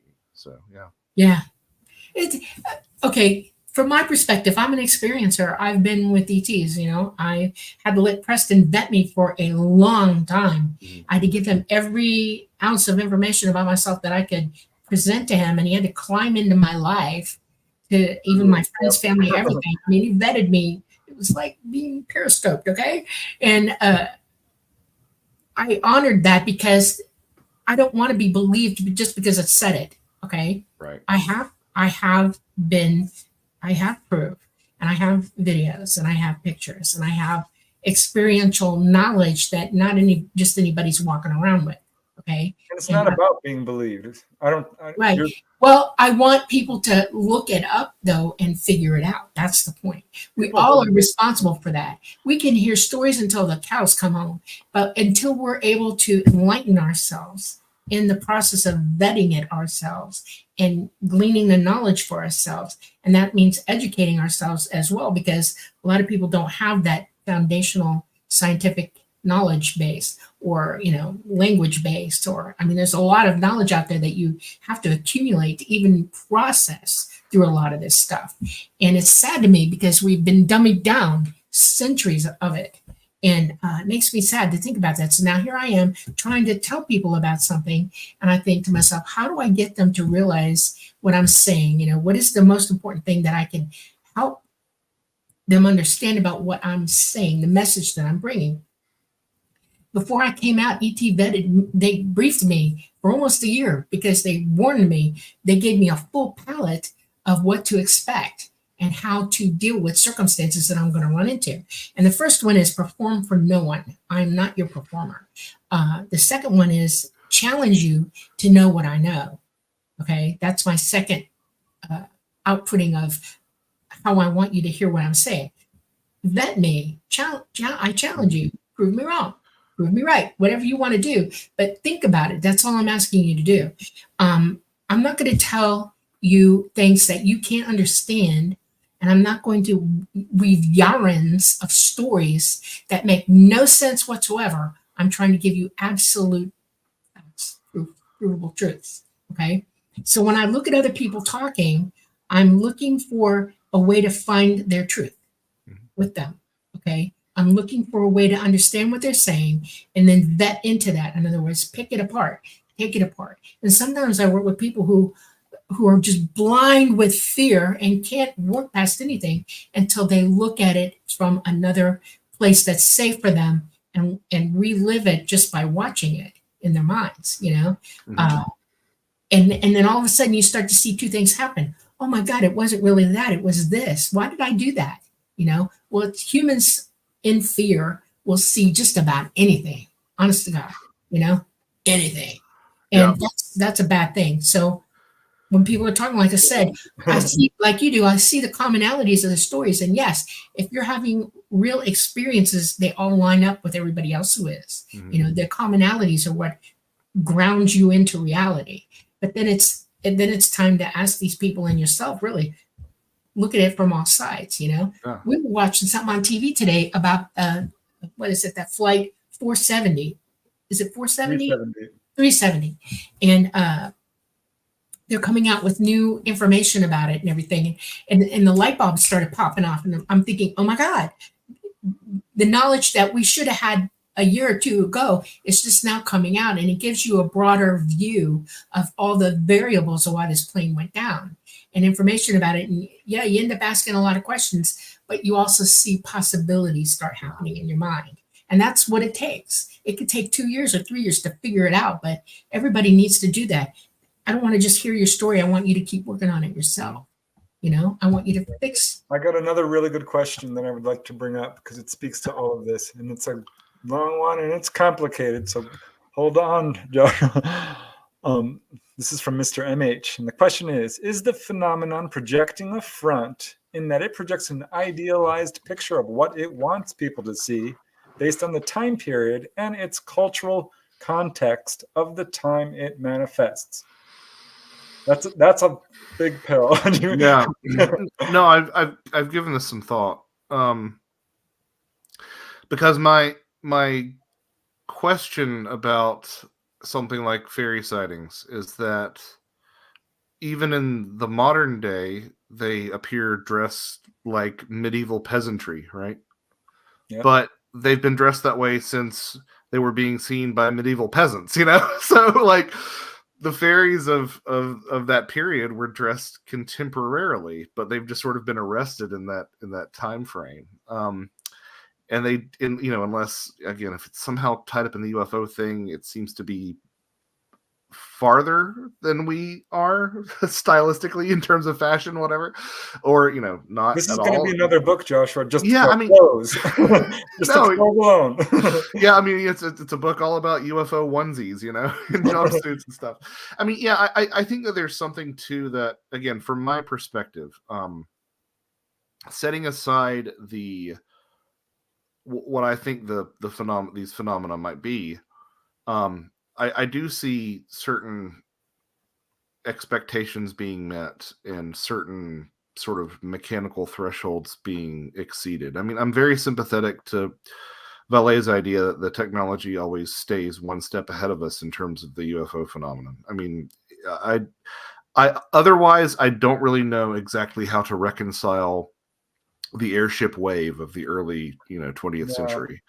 So it seems like there's some, So I don't think that there was like a bunch of rogue inventors who popped up for 20 years and then disappeared. So I don't know what that says about the nature of the phenomenon, but I do think that there's kind of this evolution that we see of the way that these things present themselves. You had the airships, and then you had the Art Nouveau flying saucers, and obviously these things mix and match. You still see some of them here and there today, but you had the airships, the saucers, the black triangles, which are sort of that 1980s Belgian wave and sort of that stealth bomber sort of era. It's kind of in the zeitgeist of that era. And now that we think about drones so often, we're hearing about the Tic Tac drones, although I don't think there have been as many sightings of the Tic Tacs are not an icon of 2020's UFO sightings the way that those other shapes were, if that makes any sense. But still, it does speak to this idea of like the shapes of these things evolving.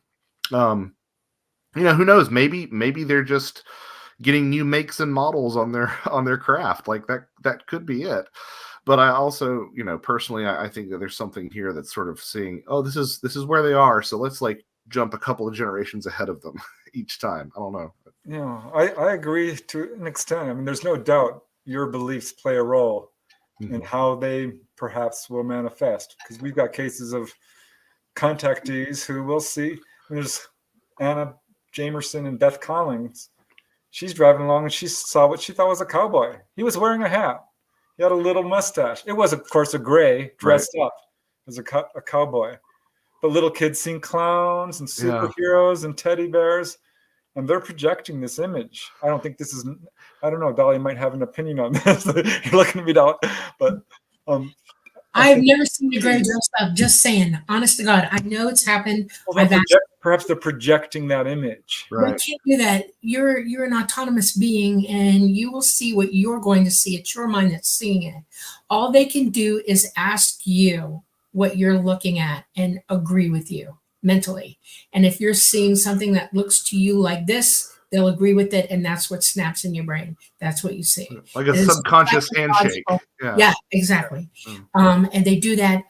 It's like, I'm standing in a shadow, and you're looking at me in the shadow, and I see a clown. Is that a clown? And they go, yes, you see the clown. Okay. Or a cowboy, or things like that. Now, sometimes you got to remember that ETs are ethically like us. Okay. They're humanoid, and a lot of them look like us. Oh boy, do they. And they have carte blanche when they're here to run around like us, and they will dress up like us. Like Preston and I were going down the road one day, and 80-mile stretch of road with nothing but windmill farms on either side of us. Solid government windmill farms. And halfway through, we're like running out of gas, so we need to get to the next town. And what do we see on the right side of the road? We see a Rastafarian guy pushing a subway cart in the grass on the side, like his life depended on him. He's like, and it's 110 in the shade right then. This is the middle of nowhere. It's not possible. It's not possible. It could not have happened. We both saw it. We both instantly reacted to him. And I'm like, turn around, go after that guy. And he said, we're going to run out of gas, so I'm not going to do it. And I was like, God dang it. I mean, his clothes, his hair, the hat he was wearing, the cart he was pushing, we both described it exactly as each other. We saw it. We'll never forget it. And it blew my mind. I thought, well, and I had to call I made contact with my contact and said, what the heck is going on? He said that was a ET. It looks like y'all, and he's coming up for some reason and showing himself to you, whatever, I don't know. And I said, oh my God. And it has plagued me ever since it happened. I can't forget it at all. I've replayed it in my head 1,000 times and made sure that I see exactly as I saw it, and what I was thinking. And Preston does. Unusual enough just to see him walking there, but with a Subway sandwich cart and running in the grass.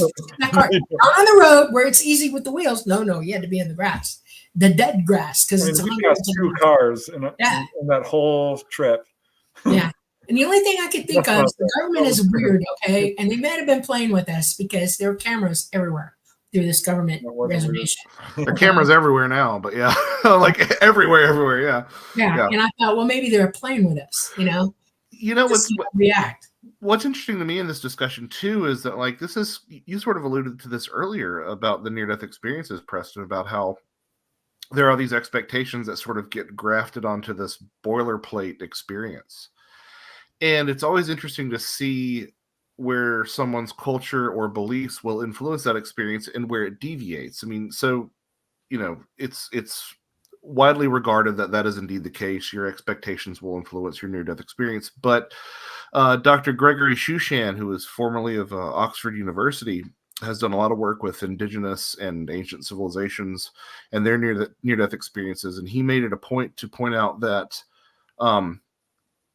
it's almost as if the experience will conform to cultural expectations to a point, but there's certain imagery that you can never get rid of. So his example was that Zuni afterlife traditions didn't really talk about bright lights, but Zuni NDEs would feature bright lights because that was just part of the NDE experience. And I kind of see something similar going on with the UFO experience too. Like there's some stuff that does have this dialogue with our own beliefs, but then there's some stuff that's like, no, that's just what it is. Like you got to get over it. That's what it's going to be. What it's going to be. Yeah. The similarities have as much to teach us as the differences. Yes.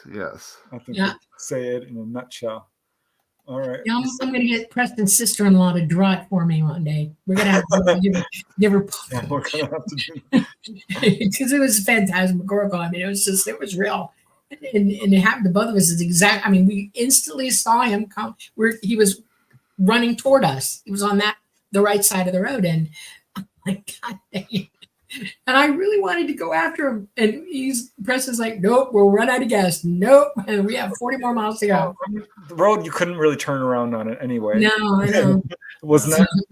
Well, pragmatism takes precedence sometimes. That's for sure. Yeah. Okay, let's pop up a few more questions here. This is not a question, just a comment from Tim Houston, who says, still reading Ecology of Souls. Yeah, I'm sorry about that. It takes a while. Yeah, but thank you. Drop it on top of here again so people can check it out. I love the cover, by the way. I know. You've got really good covers on your books. Yeah, that's important. I try to pick a different cover artist every time. That was recommended to me by my friend Tim Renner, who I did the Bigfoot books with. The artist of the Ecology of Souls was Johnny Decker Miller, and he does. You should visit his website. It's gorgeous. He does a lot of stuff in like wood etching style and sort of that Byzantine style is exactly what I was. It fits the theme really well. Yeah. So very cool. All right, this is not really it is a question, and it's a little bit of a tangent, but Dolly and I have been watching this. Has anyone seen Beetlegeese lately? How close is that thing to supernova? We're watching it.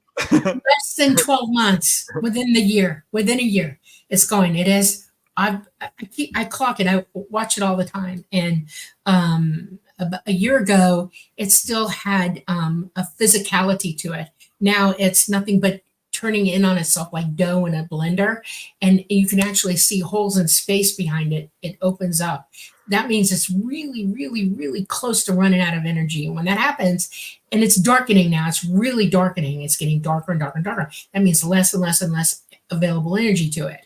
And once it gets down to that core and it loses all the energy, everybody's going to see it do two things real fast. It's going to go solidly dark, and then you're going to see an explosion.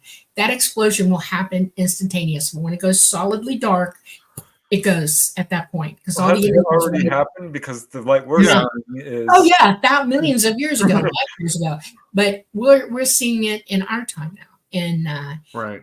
You'll see it in the daytime sky. If it blows and we're in daylight, you'll see it. And so I try to keep it on a TV all the time, because if we see it, I'm gonna run out the door so I can get it on camera, from the sky, because that's cool, And there's another one you need to pay attention to that it's not regularly out there. Polaris is about to go supernova, and we're close to that one. That means the North Star is going to show up briefly in a giant poof, and then be no more. You won't see it anymore. That's big, that's really big. Are we going to get bombarded with radiation from either of those? No. Okay, they're far enough away. Okay. Yeah. I mean, it's the 2020s, so anything's on the table nowadays. So. No, we're not in line. We're not in line with them. So, let's Okay. see. Okay, wait, we have some more questions here, and we're running out of time, so I want to see if we can get to them. Oh, Okay. wrong button. Hold on a second. Here's the right button. Okay, let me see. Here's a quick one from Tim Houston. Justin, have you seen A Dark Song? I just recommended that to one of the guys in my band the other night. What is it? It's a film. I believe it's still on Netflix. And again, I'm not a practicing occultist. I keep that stuff at arm's length. But I have talked to friends who are, and they're like, it's pretty darn accurate. Obviously, there's some stuff that they get wrong, but in terms of the way that my occultist acquaintances have had spirits manifest and the sort of things that would happen, like you can tell that the people who did it did their homework. And I would say a little bit about it, but I think to even provide a synopsis might spoil right, it. don't. Yeah, Please, but yeah. it's a great. It's a fantastic movie in terms of accuracy and depiction of actual what spirit contact looks like. So I have heard from my friends, and you watch it, it sort of has that authenticity to it. So 2 thumbs up for me. Yeah. Okay, let's see. Here is another quick one.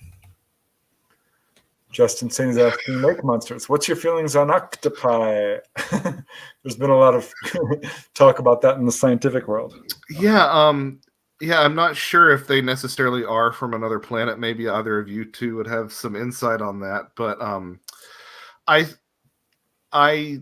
think that there's a lot to learn from them in terms of just the sort of convergent evolution that you see with like the development of the octopus eye, which serves the same function as the human eye, but has a completely different lineage. And I think that might teach us a lot about extraterrestrial life. But as far as the idea that octopi were brought here by panspermia, who knows? No.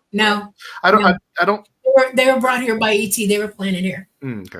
and they are sentient. They're extremely intelligent. Yeah, and that it's needs to be a type of configuration on them that we need to pay attention to because we're capable of that ourselves. Yeah, I will. I will say to that point, like I used to love eating calamari, and then probably about 20 years ago, I was like, yeah, I really shouldn't be doing this, so I stopped. So yeah. Yeah. I can't. I don't even like going there. Yeah. So here is another unusual question for you from Mr. MH. Question for Joshua: is the phenomenon projecting fear through its manifestation as a form of energy vampirism? I'm not sure which phenomenon you're talking about here, Mr. MH, but well, I have a couple of thoughts on that. The first of which would be this, because I see that as two questions. It's the energy vampirism question and the projecting fear question. I suspect that a lot of these encounters do mirror the psychedelic experience in terms of like the importance of set and setting. I think a lot of what you get will be the mindset with which you perceive something.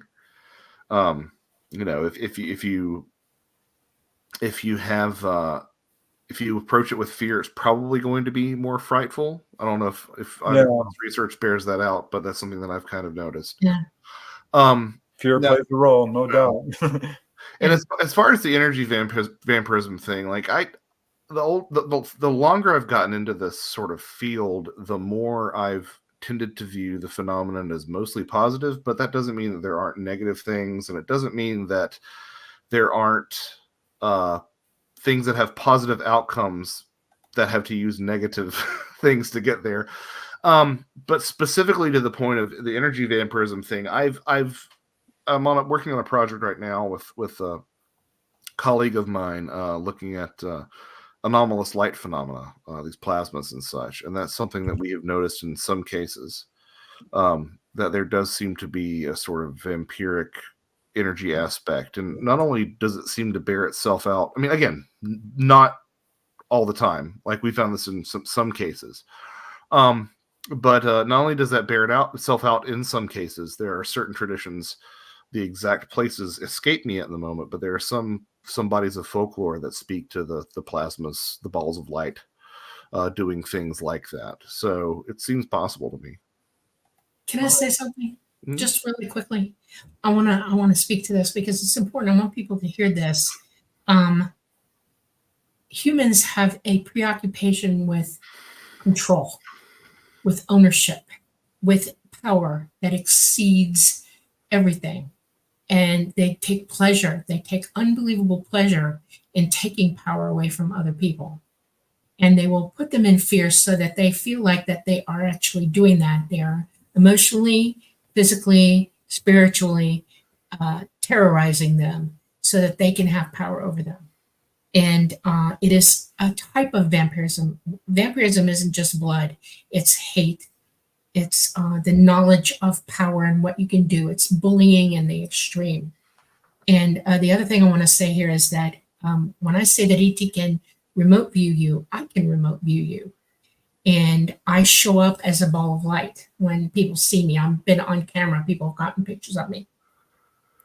If I am evil and I'm doing this and I'm watching you be tortured and hurt and killed, I am exerting a desire to be powerful over this situation. And it always, always, always falls back on that. The desire to be owned without exception, without the work of doing things for yourself and building power for yourself and knowing that you're capable and you don't need other people's power to be powerful. And that's where humans have a big lie on them. This is where lying comes in the extreme. People are taught now and have been taught for quite some time that power is the extreme high. We're all drug addicted in its ways. The human brain is habitual, and addictions occur in a billion different ways for this physical mind that we have. And power is the worst. Ego is the worst. And I want people to understand that if you go in that route, you will reap what that does to you. You're not hurting somebody else. You're doing it to you. They're walking away from it. And this is where death is so important to understand. Most people walk out of that. You can hurt me and my body may be screaming, but my soul is already gone. And if you're taking me out, you're going to extreme kill me and take pleasure in it. It doesn't matter. I've already left. I'm already okay. I'm already healed from it. You've done nothing to me, just the body. That's it. And it's not occupied when you're doing it if I'm leaving. Okay, you have to understand that there are huge processes at play here, and these people are delusional in the extreme as well. And people need to start seeing what this is for what it really is.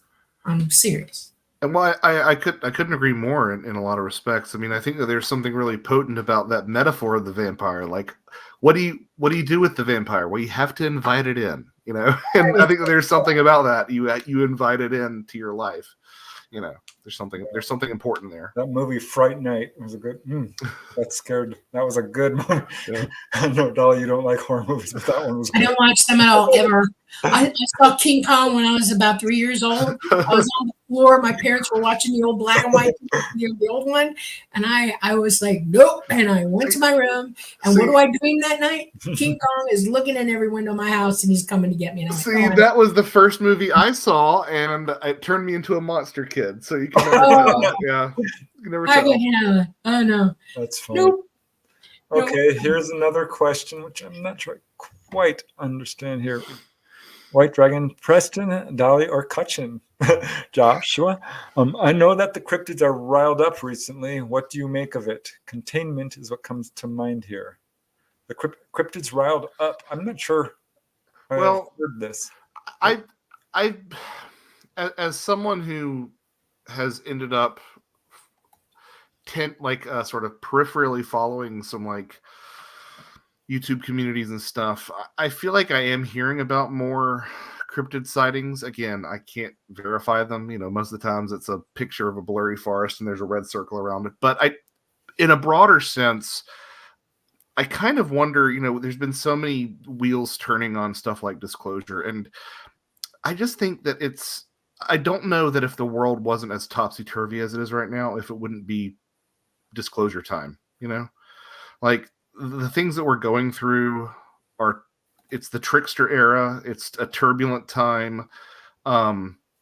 It feels like it just happens to be UFO time, because any other time that something would have been disclosure-ish, or there would have been so much acknowledgement of these things, I think it would have been a lot more noticed than it is in the 2020s. So I can't help but find the timing of some of this stuff really suspicious to me.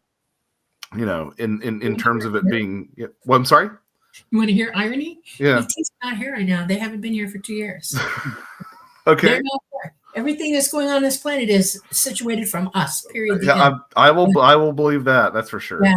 And Yeah. one of the things that we have affecting us, all of us, the whole planet, animals, everybody, is the fact that our sun is blowing off high amounts of energy at us. Yeah. It does affect our brains. It does affect our hearts. It does affect our immune system. It does affect our DNA.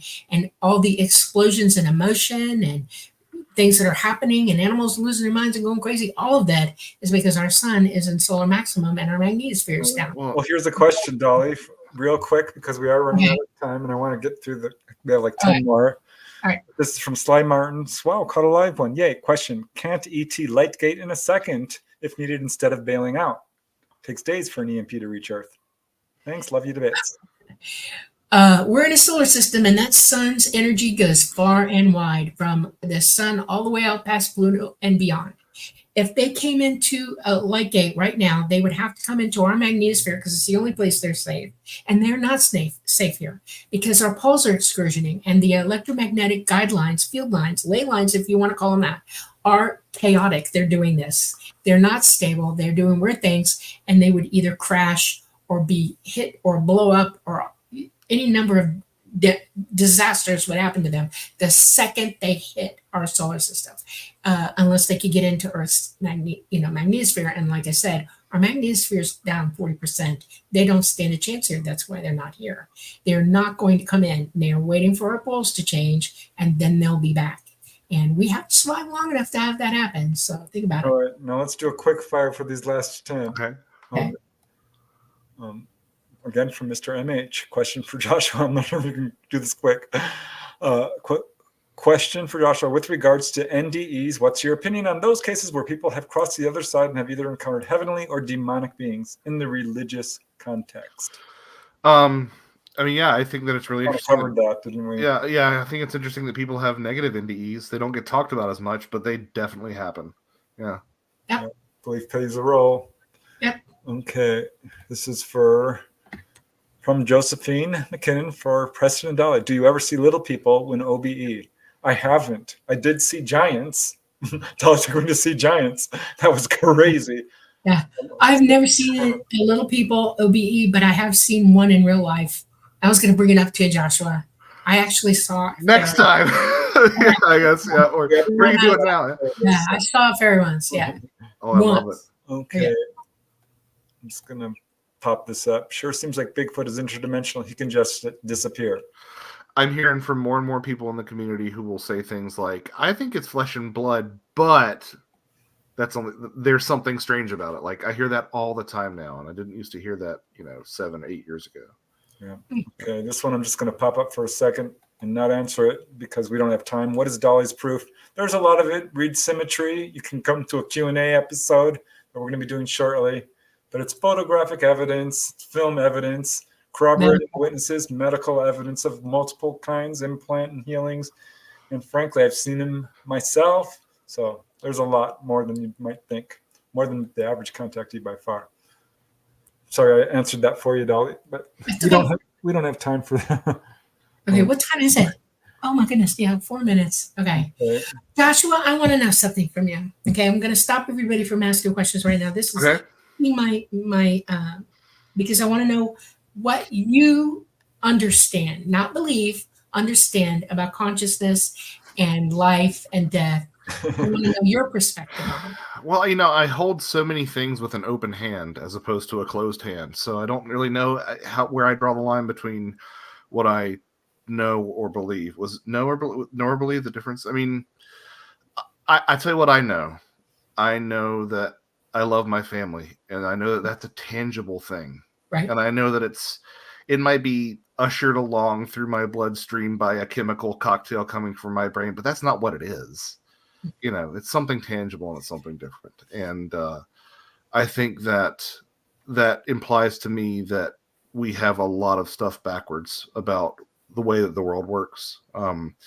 I keep waiting for the revelation any day now that materialism is finally on its way out, but I think it is. I do think that something like the philosophy of idealism or something that at least incorporates the importance of consciousness is going to replace that. So that's kind of a quick answer to that question. Is that? But that's a good answer. I like that answer. Okay. That just lets me know that you are genuine in your search. Okay. Thank you. I've talked to a lot of researchers and they're not so genuine, and I appreciate the fact that you are. I see it in what you say, how you consider things, everything. It's really awesome. I appreciate it. Thank you. I want to bring up these books again just because I really want to thank you, Joshua, for coming onto the show. I know how much time and effort and energy it takes to put together a book. So it's awesome that you've done so many of these. They're really cool. I love the covers. You're covering important subjects. So I urge everyone to take a look. See, you can get these on Amazon, right? Yes. Yeah, and I actually think I have all of them in stock too. So you can reach out to me through my email at my website, and we can set up signed copies as well. Ooh, that's cool. Right. Okay. There's the website right there at the bottom. Yep. So yeah, thank you again. We are at the last minute here. So if you have any last words you want to say, 30 seconds, we can. It was an absolute pleasure, and I look forward to the next time that this happens. Yes. Thank you. I've been keeping an eye on the chat, and everyone has been absolutely lovely. So thank you all so much for tonight. It's been a great time. Yeah, well, I kind of hope that, I think it's every 3 months. You were 3 months ago. Okay. Let's do 3 months. Let's make the date. Okay. Okay. I'm counting ahead. So yeah. Yeah. All right. Perfect. All right. Well, after the show, we'll set the date. How's that? Sounds good. And I want to give a shout out to all the folks in chat as well. Yes. And definitely to the guys who've done super chat and super stickers. Makes a big difference. It helps keep doing this show. So thank you, Namaste and Star Orchid and W. Decker and Sonny Burnett. You guys, thank you so much. Harry Carey and Bob Thorson. You guys are awesome. Thank you, all of you guys here in chat. We love you. So thank you for joining us tonight. Yeah, exactly. Well, that ends this episode of The Lightgate on this Monday night. Reminding you that we will be starting a new schedule on July the 1st. We will be 1 hour earlier, 8 p.m. to 10 p.m. Eastern and 5 p.m. to 8 p.m. Pacific. So I have to wrap my brain around that. We're coming to you live from the beautiful city of New Orleans in Louisiana at the United Public Radio Network at 107.7 FM and the UFO Paranormal Radio Network at 105.3 FM. We've been on YouTube tonight. We've been on Roku, and we are on Facebook as well. I hope you all have a wonderful, wonderful week. Enjoy your lives. Be happy. Love one another. It is a good thing to do for yourself, and learn, reach out, figure things out. It's a happy thing to do in your spare time. Good night, everybody. We love you.